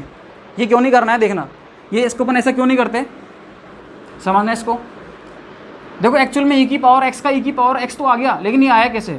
जब भी अपन e की पावर x का डिफरेंशिएशन करते हैं, तो e की पावर का तो e का तो होता ही है, लेकिन साथ में e की पावर में उसका भी डिफरेंशिएशन होता है। अब x का डिफरेंशिएशन 1 होता है, आपको पता है D by d x, x का जब भी करेंगे तो डी एक्स से डी एक्स कट जाएगा, क्या आ जाएगा? 1। और 1 को अपन जब यहाँ लिखते हैं तो 1 को लिखना जरूरी नहीं होता, इसलिए अपन बोल देते हैं e की पावर x का क्या हो जाता है? e की पावर x। लेकिन जब अपन इसमें तो अपन फिर भी बोल सकते हैं कि e की पावर x का e की पावर x हो गया, लेकिन जब e की पावर 2x की बात आती है, e की पावर 2x की बात आती है, तो 2x की बात जब भी आएगी तो 2x की बात क्या आएगी? देखो इसको एक बार समझना आप, गिरवेंद्र गेट बंद कर दे। देखो e की पावर 2x का जब भी अपन डिफरेंशिएशन करेंगे तो कैसे करेंगे? e की पावर 2x का क्या होता है? e की पावर 2x। अब ये जो इसकी पावर में है, इसका भी अपन को क्या करना है? डिफरेंशिएशन। 2x का डिफरेंशिएशन क्या होता है? बिल्कुल एक साइड में जाओ, इधर कर लो। 2x का अपन को पता है 2 बाहर आ जाएगा, 2 बाहर आ गया, और dx बाई डी एक्स बचा, dx बाई डी एक्स, इससे क्या हो जाएगा? 1, मतलब क्या बचेगा? 2, मतलब ये लो, ये हो गया इसका डिफरेंशिएशन। तो कभी भी ऐसा मत कर देना कि e की पावर में जो भी है उसको आप एज इट इज लिख दो। उसको भी देखना, e की पावर में जो टर्म है क्या उसका डिफरेंशिएशन हो रहा है, तो उसको आप उसका डिफरेंशिएशन करना, उसको लिख देना। जैसे मैं सपोज करूँ मैंने ये लिख दिया, e की पावर x स्क्वायर लिख दिया मैंने, ये 2x स्क्वायर लिख दिया, ठीक है। तो इसका करना आप डी बाई डी एक्स, तो e की पावर 2x स्क्वायर का क्या हो जाएगा? e की पावर 2x स्क्वायर। लेकिन जब अपन यहाँ पर 2x स्क्वायर का करेंगे तो 2x स्क्वायर का क्या होता है? 2x स्क्वायर का, देखो 2 का 2 बाहर आ जाएगा, 2 बाहर, x स्क्वायर का क्या हो जाएगा? 2x, क्या हो जाएगा? 4x। इसका मतलब यहाँ पर क्या आ गया? 4x। तो ये बन गया अपने पास गाइस, ये मैं आगे बताऊँगा आपको, अपने एक फंक्शन में यूज़ में भी आएगा ये। अपन जब ऑपरेटर अलजेब्रा पढ़ेंगे तब अपने ये फंक्शन के रूप में भी काम में आएगा, इसलिए मैं आपको बता रहा हूँ अभी। तो यहीं से आप सीखते हुए चलो इसको कि ए की पावर में जो भी होता है उसको अपन, उसकी जो पावर होती है उसको भी सॉल्व करना होता है अपन को, ठीक है। तो ये अपना 5th फॉर्मूला हो गया। अब देखना गाइस आगे अपन क्या करने वाले हैं। 6th formula. 6th फॉर्मूला क्या है, देखो 6th फॉर्मूला क्या है, dy/dx साइन थीटा, ये साइन एक्स बोल देते हैं। साइन एक्स का डिफ्रेंशिएशन क्या होता है, बिल्कुल याद कर लेना, cos x। क्या होता है, cos x। साइन एक्स का क्या होता है, cos x। अब देखना ये एक फॉर्मूला हो रहा है। अब यहाँ पर अपन ने ये लिख तो लिया कि साइन एक्स का क्या होता है, cos x, लेकिन ज़रूरी नहीं है कि एच इट इज आए। अब आपके पास ये आ गया, देखना इधर साइन ax आ गया, और आपने क्या लिख दिया वापस से, साइन का क्या होता है, cos, तो आपने क्या लिख दिया, cos ax। ले लो, यहाँ क्या हो गया, वापस से क्या हो गया, सुसाइड हो गया। मतलब इसको भी जब भी आप लिखो तो क्या करना, लिखना, और इसको वापस से आप क्या करना, काट देना। ये आपको नहीं करना है, ये आपको नहीं करना है। क्यों नहीं करना, क्योंकि ये गलत है। गलत कैसे है, क्योंकि साइन थीटा का कर रहे हैं अपन, साइन थीटा का कर रहे हैं, क्या आ रहा है, cos थीटा। साइन एक्स का कर रहे हैं, cos एक्स आ रहा है, वो पता नहीं आ रहा है वो। यहाँ पर एक्स का जब अपन करेंगे, एक्चुअल में होता क्या है, जब भी अपन इनका डिफ्रेंशिएशन करते हैं, जो थीटा होता है इनका भी अपन को डिफ्रेंशिएशन करना होता है, वो करते हैं। वो कैसे करते हैं अपन, देखना, ये तो गलत है, लिख लेना साइड में, और इसको लिख के काट देना आप। देखो साइन एक्स का अपन जब करते हैं डिफ्रेंशिएशन तो कैसे करते हैं, साइन का क्या होता है, cos एक्स, तो cos ax हो गया। अब ax का जब डिफ्रेंशिएशन करेंगे अपन, इसका करो साइड में, ax का, a क्या है अपना कांस्टेंट, तो a बाहर आ गया, और dx का dy/dx x का करते क्या होता है 1, मतलब a आ गया यहाँ पर। कुल मिला के a साथ में आएगा इसके। अगर आपने a नहीं लिखा तो आपका ये डिफ्रेंशिएशन गलत हो जाएगा। ये इसका सही आंसर है, ठीक है गाइज। आगे चलते हैं अपन।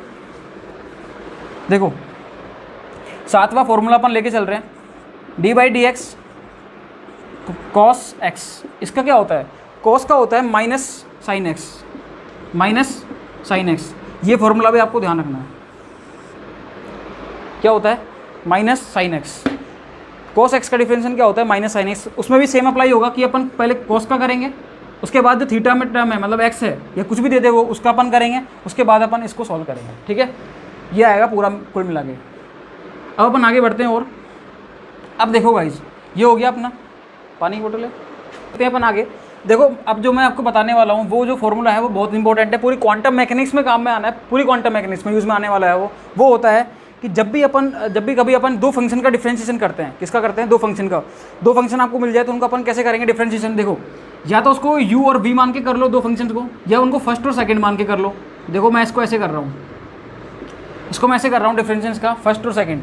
तो अब इसका जब मैं डिफरेंशिएशन करूँगा दो फंक्शन का, तो मैं कैसे करता हूँ, देखो अपन कैसे करते हैं। पहले जनरली मैं आपको वर्बली बोल के बताता हूँ। अपन क्या करते हैं, जब दो फंक्शन होते हैं तो एक को एज इट इज़ रख के दूसरे का करते हैं, और दूसरे को एज इट इज़ रख के फर्स्ट का करते हैं। मतलब क्या है, फर्स्ट को एज इट इज़ रखा, सेकंड का किया डिफरेंशिएशन, फिर सेकंड को एज इट इज़ रखा और फर्स्ट का डिफरेंशिएशन कर दिया, ठीक है। इसको मैं वैसे ही इसको मैथमेटिकली अप्लाई करके बता रहा हूँ। देखो कैसे, फर्स्ट है, फर्स्ट को मैंने एज इट इज़ रखा और फिर मैंने क्या किया, सेकंड का क्या कर दिया डिफरेंशिएशन, ये लो, क्लियर।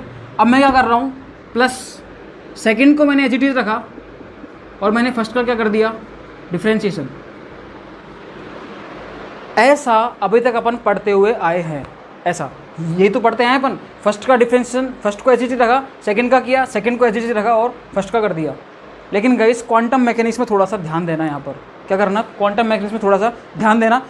मैं जो आपको बताने वाला हूँ आप इसको ऐसे करना, ये सही है फॉर्मूला, कोई दिक्कत नहीं है। फिर भी आप क्वांटम मैकेनिक्स में क्या करना है, इसको काट देना, इसको क्या करना आप काट देना।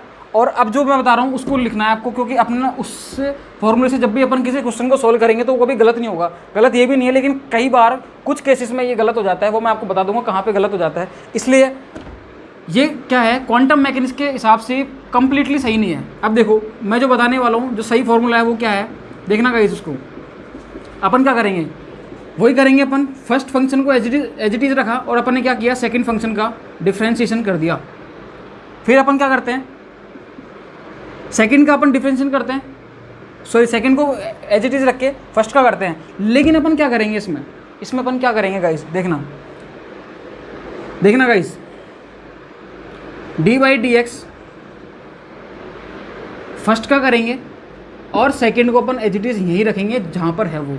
मतलब कुल मिला के मैं ये कहना चाह रहा हूँ कि अपन को dy/dx जो लगाना है वो वहीं लगाना है इसी फॉर्मेट में, मतलब अपन को क्या करना है, जो फर्स्ट फंक्शन है इसको एज इट इज रखना है, सेकंड का किया, फिर अपन ने क्या करा, सेकंड को एज इट इज रखा और फर्स्ट का किया, लेकिन इसको अपन ने चेंज नहीं किया फर्स्ट और सेकंड को। इसका मीनिंग आप समझ में, आपके समझ में आ जाएगा धीरे धीरे अपन क्वांटम मैकेनिक्स में एंटर कर जाएंगे। अभी अपन बेसिक मैथ्स पे चल रहे हैं, तो आपको इस फॉर्मूले को यूज़ करना है हमेशा, ये वाला फॉर्मूला, ठीक है गाइस। ये फॉर्मूला आपके लिए बहुत इंपॉर्टेंट है, ये फॉर्मूला ही आपको यूज़ करना है, ठीक है।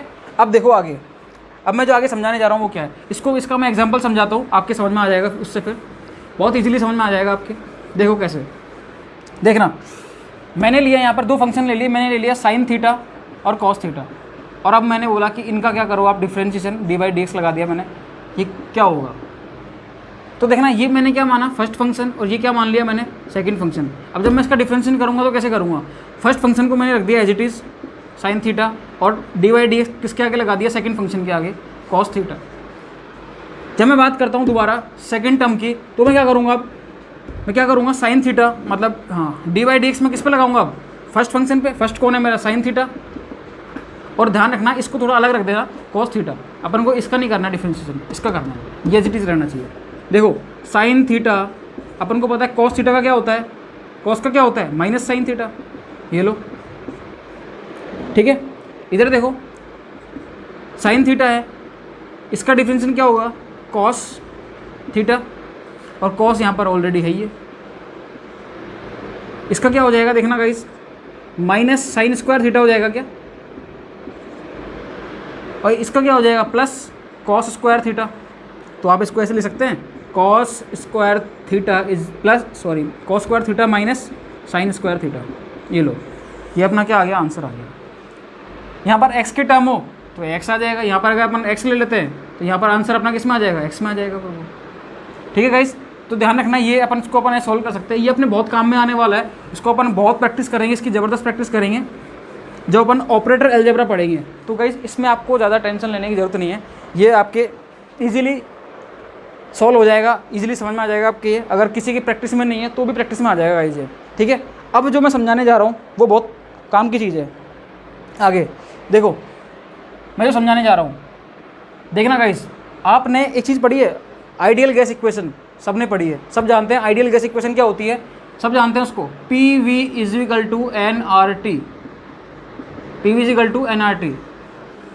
थर्मोडायनेमिक्स में बहुत काम आती है, थर्मो में क्या आती है, बहुत काम आती है। देखना गाइस इसको, इसका अपन जब डिफरेंशिएशन करेंगे तो कैसे करेंगे, इसमें जैसे वो आपको यूँ बोलेगा for an ideal gas, for an ideal gas मतलब समझ जाना, ये 1 mole, for an 1 mole ideal gas. अब 1 मोल बोल दिया, इसका मतलब n = क्या हो गया, 1 मोल। ये लो, जब n = 1 हो गया, इसका मतलब क्या हो गया, PV = RT। बोलिए, PV = क्या हो गया, RT। अब देखना गाइस, मैं क्या बोल रहा हूँ, या एग्जामिनर में वो क्या देगा, वो बोलेगा DP del P upon del V at constant temperature is equal to क्या होगा, ये लो, del P upon del V at constant temperature, ये क्या होगा। अब गाइस इसको थोड़ा समझना, ये इसने क्या बोल दिया, इसकी वैल्यू निकालना। थर्मोडायनेमिक्स में ऐसे टर्म बहुत आएंगे आपके, तो उनको आपको निकालना आना चाहिए। देखो इसको कैसे निकालेंगे, ध्यान समझना। इसने बोला क्या है, जब भी कभी ब्रैकेट के बाहर ये चीज़ आ जाती है, समझना, बायो वाले मैथ्स वाले दोनों समझना आप, जब भी कभी ब्रैकेट के बाहर ये ऐसी टर्म आ जाती है, इसका मतलब क्या है कि वो चीज़ क्या है, कांस्टेंट है। वो क्या है, वो कांस्टेंट। तो मैं लिख देता हूँ, इट इज़ कांस्टेंट। ये क्या हो गई, कांस्टेंट हो गई है। ये जब कांस्टेंट है, इसका मतलब टेम्परेचर क्या है, कांस्टेंट, तो हमको इसको बिहेव करना है as a constant. Rydberg constant, R जो होता है क्या होता है, रेडबर्ग कांस्टेंट, तो ये भी कांस्टेंट है। ये बोल रहा है कि प्रेशर जो है इसका क्या करना है आपको, डिफरेंशिएशन किसके रेस्पेक्ट में, वॉल्यूम के रेस्पेक्ट में, मतलब किसका करना है, प्रेशर का। तो प्रेशर को एक तरफ कर लो, बाकी सारे सामान को उधर भेज दो, ठीक है। देखना, P को आपने इधर रखा, अब ये पूरा का पूरा सामान इधर आ गया, RT/V, ये लो। अपन को यही तो करना है। इसने क्या बोला कि जो टेम्परेचर है वो क्या है, कांस्टेंट है। ये क्या है यहाँ पर, T कांस्टेंट है, ठीक है, कांस्टेंट। अब अपन को क्या करना है, del P upon del V, ये करना है अपन को वॉल्यूम के रेस्पेक्ट में। जब अपन ये करेंगे तो एक बात बताओ मेरे को, एट कौन सा टेम्परेचर, देखना dy/dv, P क्या है यहाँ पे, RT/V। गाइस ये चीज़ समझ में आएगी आपके, मैंने क्या किया देखना गाइस, इसने क्या बोला था यहाँ पर, एग्जामिनर ने क्या बोला कि del P upon del V at constant temperature क्या होगा, क्या होगा, बिल्कुल देखते हैं अपन क्या होता है। एट कॉन्स्टेंट टेम्परेचर मतलब टेम्परेचर तो क्या कॉन्स्टेंट, और किसका करना है अपन को, प्रेशर का। तो प्रेशर के टर्म को आप क्या करो, एक तरफ रख के बाकी पूरे के सामान को उधर भेज दो, भेज दिया। आर टी अपॉन वी, जब ये आर टी अपॉन वी इधर आ गया, अब ये अब क्या करो, इस प्रेशर का इस वॉल्यूम के रेस्पेक्ट में कर दो। तो मैंने क्या किया, देखो वापस देखो, मैंने क्या करा, इसके आगे यहाँ पर मैंने क्या कर दिया, वॉल्यूम के रेस्पेक्ट में इसका डिफरेंशिएशन कर दिया। अब इसकी वैल्यू क्या है, पी की वैल्यू क्या है, देखना गाइस, पी की वैल्यू क्या हो गई, पी की वैल्यू क्या है, del upon del V R T upon V, यही तो वैल्यू है। और ये क्या बोल रहा है, एट कॉन्स्टेंट टेम्परेचर। अब देखो अपन को ये करना है, इसका डिफरेंशिएशन करना है अपन को, कैसे करेंगे, देखो आर कॉन्स्टेंट है, टी कॉन्स्टेंट है, क्यों, क्योंकि खुद बोल रहा है ये। और आर कैसे कॉन्स्टेंट है, आर तो कॉन्स्टेंट है, आर टी क्या आ जाएगा, बाहर आ जाएगा, क्यों आ जाएगा, कि कॉन्स्टेंट है। इसके अलावा क्या बचा, del upon del V 1 upon we.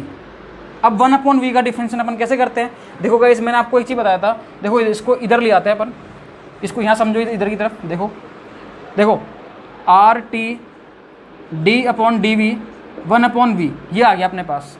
देखना इसको क्या समझेंगे अपन, 1 अपॉन वी को मैं ऐसे लिख सकता हूँ क्या, 1 अपॉन वी को मैं वी इन्वर्स लिख सकता हूँ, बिल्कुल लिख सकता हूँ। आर टी बाहर है, ये लो वी इन्वर्स है। मैंने आपको एक फॉर्मूला बताया था कि एक्स की पावर माइनस एन का डिफरेंशिएशन क्या होता है, माइनस एन एक्स की पावर माइनस एन माइनस 1, यही तो होता है, बिल्कुल यही होता है। देखो अब जैसे मैं यहाँ पर ले दिया मैंने, इस अपन एक बार इसका एग्जाम्पल लेते हैं, इसको अपन अलग से सॉल्व करते हैं। D by D V, V inverse का जब भी अपन करेंगे क्या आ जाएगा, -1 आगे आएगा, ये लो v की पावर माइनस एन मतलब -1 और फिर -1 अलग से क्या आ जाएगा, माइनस वी माइनस 2। देखो गाइस ये आएगा, क्या आएगा, माइनस वी की पावर -2 आ गया। अब देखो इधर क्या आ जाएगा, आर टी, इसका डिफरेंशिएशन क्या आया, माइनस वी माइनस 2, यही आ गया। देखो अब इसको मैं ऐसे लिख सकता हूँ क्या, आर टी माइनस आगे आ गया और v -2, और -2 को जब मैं नीचे ले जाऊंगा, क्योंकि v -2 का मतलब क्या हो गया, 1 अपॉन वी स्क्वायर। अरे इसको मैं ऐसे लिख सकता हूँ क्या, minus R T upon V square. तो गाइस ध्यान रखना, इसने क्या बोला था कि del P upon del V at constant temperature is equal to, किसके इक्वल टू हो जाएगा, minus R T upon V square. Guys देखो डिफ्रेंशिएशन अपन को कितनी चीज़ें सिखा सकता है। देखो डिफ्रेंशिएशन अपन को वैल्यू निकालना सिखा दिया, किसका, ये थर्मोडायनेमिक डेटा जो है उसका वैल्यू निकालना सिखा दिया किसने, डिफरेंशिएशन ने। ठीक है, इसको अपन बहुत मेजर तरीके से यूज़ में लेंगे, कहाँ पर, थर्मोडायनेमिक्स में। तो थर्मोडायनेमिक्स का वेट करना आप, उसमें अपन इसको बहुत अच्छी तरीके से सीखेंगे इन चीज़ों को। जैसे मैं आपको ये तो मैंने सॉल्व करके दिखा दिया आपको कि अपन बोल कह सकते हैं इसको, the differentiation of pressure with respect to volume at constant temperature is equal to minus R T upon V square. वैसे ही मैं आपको एक चीज़ और दूँ मैं आपको कि इसका आप इसकी वैल्यू निकालो। देखो किसकी वैल्यू निकालो, आप इसकी वैल्यू निकालो, del V upon del T at constant pressure, ये निकालना है आपको। निकाल सकते हो क्या आप इसकी, देखो निकालो एक बार, आप कोशिश करो, वीडियो को पॉज करना और पॉज करके आप इसकी वैल्यू एक बार निकालो, इसकी वैल्यू निकालो एक बार वीडियो पॉज करके। अब मैं सॉल्व कर रहा हूँ, ठीक है, देखो अब आगे मैं इसकी वैल्यू निकाल रहा हूँ। देखो वी जो है, वी क्या है, वॉल्यूम है। तो वॉल्यूम मैंने क्या बोला आपको कि जिसका अपन डिफरेंशिएशन करते हैं उस वैल्यू को, उसकी वैल्यू निकालना सीख लो एक बार। इससे कैसे, अपन को v की वैल्यू निकालनी है। v इज इक्वल टू क्या है गाइस, देखो आर टी अपॉन पी होगा क्या, बिल्कुल हो गया, ये लो आर टी अपॉन पी हो गया। अब ये बोल रहा है कि p क्या है, देखो मैंने आपको बोला था यहाँ पर जो वैल्यू होती है कांस्टेंट होती है, वो क्या होती है, कांस्टेंट, मतलब p क्या है, कांस्टेंट हो गया। अब मैं क्या कर रहा हूँ कि v का क्या करूँगा, इस v का क्या करूँगा, डिफरेंशिएशन करूँगा, डेल v अपॉन किसके रेस्पेक्ट में करूँगा, t के रेस्पेक्ट में करूँगा, एट कांस्टेंट प्रेशर, ये लो। तो v की वैल्यू क्या है यहाँ पर, v की वैल्यू क्या हो गई, डेल टी, v की वैल्यू क्या हो गई, आर टी अपॉन p। अरे सही है ना, देखो r क्या है, कांस्टेंट है, p क्या है, खुद बोल रहा है, खुद क्या बोल रहा है, कांस्टेंट है, p क्या है, कांस्टेंट है, r क्या है, कांस्टेंट है, बाहर ले लो इसको, r अपॉन p। अब मैं क्या बोलूँगा, d बाई डी टी, क्या t, अरे डी टी से डी टी गया, क्या आया 1, मतलब आंसर क्या आ गया, r अपॉन p। इसका मतलब क्या है, differentiation of volume with respect to temperature at constant pressure is equal to ratio of Rydberg constant and pressure. बोलो ये बात समझ में आई या नहीं आई, हाँ जी, समझ में आ रही है आपकी बात, बिल्कुल आनी भी चाहिए समझ में। अब मैं कुछ एग्जाम्पल आपको दे रहा हूँ, उनको आप सॉल्व करना गाइस। देखो ये बिल्कुल आसानी समझ में आ जाएंगे ये। तो थर्मोडायनामिक्स आपको समझना बहुत ईजी हो जाएगा अगर ये चीज़ आपके समझ में आ गई तो। मैं आपको कुछ दे रहा हूँ, उनको भी सोल्व करना है। आप देखो मैं क्या दे रहा हूँ, मैंने आपको दे दिया del V upon del P at constant temperature. इसकी वैल्यू निकालनी है आपको। Del P upon del T at constant volume, इसकी वैल्यू निकालनी है आपको। Del T upon del V at constant pressure, इसकी वैल्यू निकालनी है आपको। और del P upon del T at constant volume, इन चारों की वैल्यू निकालनी है आपको। गिरवेंद्र आपको भी, ठीक है, ये वैल्यू आपको निकालनी है गाइस, ध्यान रखना है इसका, ठीक है। ये वैल्यू आप निकालना और बिल्कुल इजी है इनको निकालना, ठीक है। हाँ जी, अब गाइस अब थोड़ा देखो इधर, अब जो अपन बात करने जा रहे हैं वो क्या है गाइस। इस स्टार्टिंग जो अपना फर्स्ट लेक्चर हुआ था उसमें मैंने आपको बताया था कि अपनी स्ट्रेटजी क्या रहेगी नेट जेआरएफ या आईआईटी जेम के एग्जाम को प्रिपरेशन करने के लिए।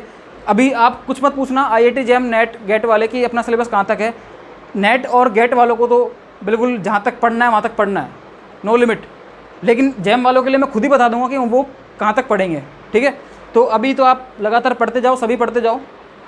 आप हमारे यूट्यूब चैनल के लिए थोड़ा सा एफर्ट लगाइए ताकि हम आपको लाइव पढ़ा सकें गाइस। इसमें आपका भी फ़ायदा है, आपका सबसे ज़्यादा फ़ायदा है कि आपके जो डाउट्स आएंगे वो ऑन द स्पॉट डाउट आएंगे और ऑन द स्पॉट हम उनको क्लियर कर देंगे, ठीक है। मैं आपको बार बार बोल रहा हूँ ये बात कि डाउट्स जब आते हैं आप कमेंट में लिखोगे तो क्या पता वो हम उसको ढंग से समझ नहीं पाएँ, ढंग से उसको अंडरस्टैंड नहीं कर पाएँ और उसको एक्सप्लेन भी नहीं कर पाएँ। तो इसके लिए आप ध्यान रखना कि हमारा चैनल पर लाइव आना बहुत ज़रूरी है, ठीक है। तो लाइव आने के बाद हम आपको सारी क्लासें लाइव पढ़ाएंगे और साथ ही साथ मैं अभी तो मैंने क्वांटम स्टार्ट किया है। जैसी लाइव आना लाइव के लिए एलिजिबिलिटी मिल जाती है हमको, तो उसके बाद हम ऑर्गेनिक केमिस्ट्री या इनऑर्गेनिक केमिस्ट्री, इन दोनों में से कोई भी एक टॉपिक हम स्टार्ट कर देंगे। इनका कोई भी टॉपिक, चाहे अगर मैं इनऑर्गेनिक पढ़ाता हूँ तो मैं कोऑर्डिनेशन केमिस्ट्री स्टार्ट करूँगा, और अगर मैं इनऑर्गेनिक स्टार्ट करता हूँ तो मैं कोऑर्डिनेशन स्टार्ट करूँगा, और अगर ऑर्गेनिक स्टार्ट होती है तो अपनी जनरल ऑर्गेनिक केमिस्ट्री से शुरुआत होगी, ठीक है गाइस। तो अपना जो यूट्यूब चैनल है इसको लाइक करो, शेयर करो, आगे सब्सक्राइब करो इसको, ठीक है गाइस।